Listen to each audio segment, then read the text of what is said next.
आप देख रहे हैं इंडिया न्यूज। भारत में 14 मार्च को होली के रंगीन उत्सव के साथ एक दुर्लभ खगोलीय घटना घटित होने वाली है।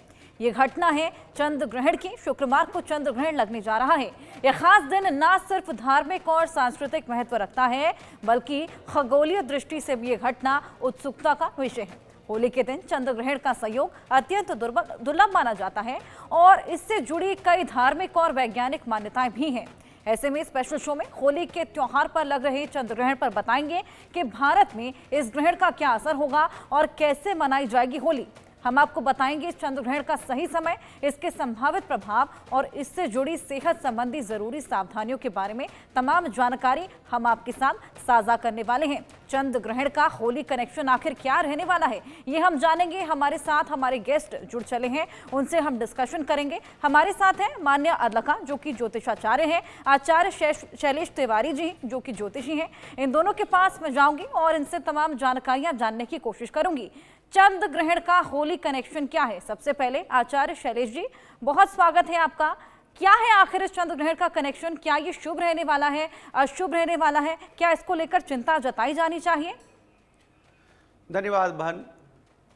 पूर्णिमा में चंद्र ग्रहण और अमावस्या तिथि पर सूर्य ग्रहण होता है और 15 दिनों के अंतर पर ये दोनों ग्रहण आते हैं। साल 2025 का पहला चंद्र ग्रहण जो है वह 14 मार्च 2025 को प्रातःकाल 9:29 से 3:30 तक रहेगा, लेकिन इसका पूर्ण रूप से मध्यमान जो कहें वह 11:57 से लेकर दोपहर 1:01 तक रहेगा।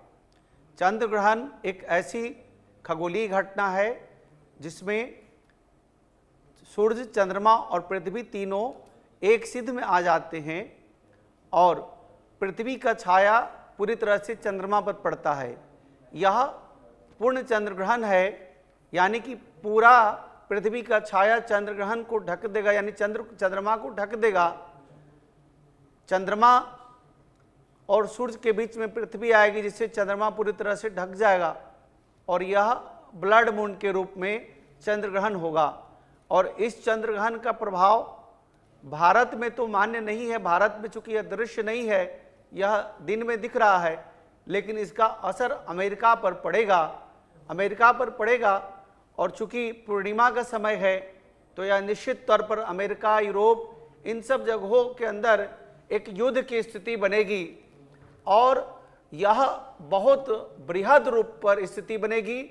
और अमेरिका, मैं बहुत गंभीरता से बोल रहा हूं कि एक बहुत बड़ा इकोनॉमिकल डिप्रेशन की तरफ जाएगा। यानी हम कह सकते हैं कि अमेरिका में बहुत ज़्यादा इन्फ्लेशन होगा, जिससे महंगाई तो बढ़ेगी, साथ साथ वहाँ पर रोजगार की भी स्थितियाँ अच्छी नहीं होगी।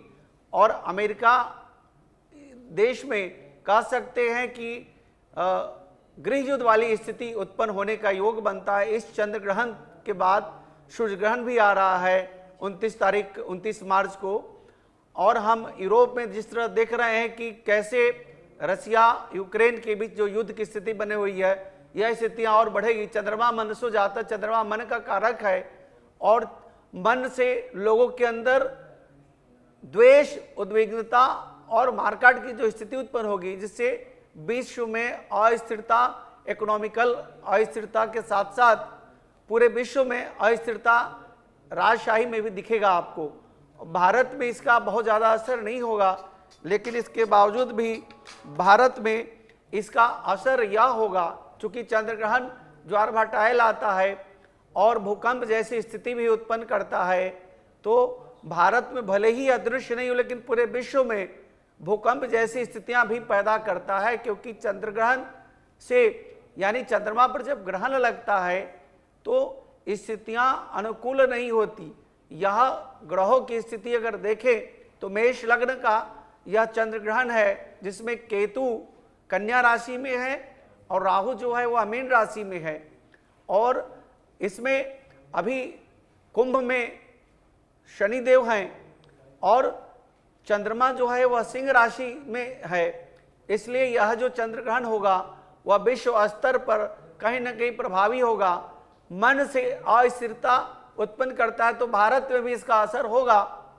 और भारत में जिस तरह धार्मिक उन्माद की स्थितियां बनी हुई है कि होली और किस तरह कल जो है वह विशेष रूप से रमजान का महीना चल रहा है, तो इससे देश में भी अस्थिरता की स्थिति उत्पन्न हो सकती है। इसलिए साथ ही साथ गर्भवती माताओं को, जो माताएं गर्भ में अपने बच्चे को पाल रही हैं, उन्हें बहुत ज़्यादा सतर्क रहने की ज़रूरत है। भले ही भारत में यह दृश्य नहीं है, इसके बावजूद ग्रहण काल में आपको शयन नहीं करना, सोना नहीं है, अन्न ग्रहण नहीं करना है। जल ग्रहण अगर करें तो तुलसी का पत्ता और कुशा को डाल करके जल ग्रहण करें। और जितना ज़्यादा समय हो आप भगवान विष्णु और भगवान शिव का महामंत्र का ग्रहण काल में जप करें। और ग्रहण समाप्ति के बाद हमारे देश में, भारतवर्ष में होली का त्यौहार है, तो होली का त्यौहार आप बहुत पूर्णता से मनाएं। होली के त्यौहार में विशेष रूप से रंगों का यह त्यौहार, प्रेम का यह त्यौहार है। इसमें युद्ध की स्थिति ना बनाएं, मन को उद्वेग न करें, आपस में वैचारिक मतभेद ना हो। और यह चंद्र ग्रहण में कोशिश करें जितना ज़्यादा से ज़्यादा हो सके जप करें। मंत्रों का जप का विशेष महत्व है, जिसमें महामृत्युंजय मंत्र जो रोग नाश के लिए है, ओं ह्रौं ओं जुंक्षा भूर्भुवः स्वः त्र्यंबकम यजामहे सुगंधिम पुष्टिवर्धनम उर्वारुकमिव बंधनान् मृत्युर्मोक्षीमामृतात्। इस महामंत्र का जप करें और महालक्ष्मी देवी को प्राप्ति के लिए ओं ह्रौं ओं ह्रीं श्रीं का इलहरिंग हा सकहलरिंग सकलहरिंग और ओम श्रीम श्रीयन्मय, 3 महामंत्र का जप करें। आर्थिक समृद्धि के साथ साथ आरोग्यता की प्राप्ति होगी। यह जो चंद्र ग्रहण का समय है, यह साधना का समय हो जाए। आप इसे कोई ग्रहण के रूप में ना देखें। और ग्रहण के बाद स्नान करना जरूरी है, स्नान के बाद दान करना जरूरी है, तब ग्रहण का आपको पूर्ण फल की प्राप्ति होगी।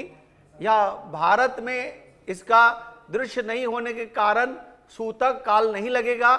चंद्र ग्रहण के सूतक काल 10 घंटा पहले लग जाता है।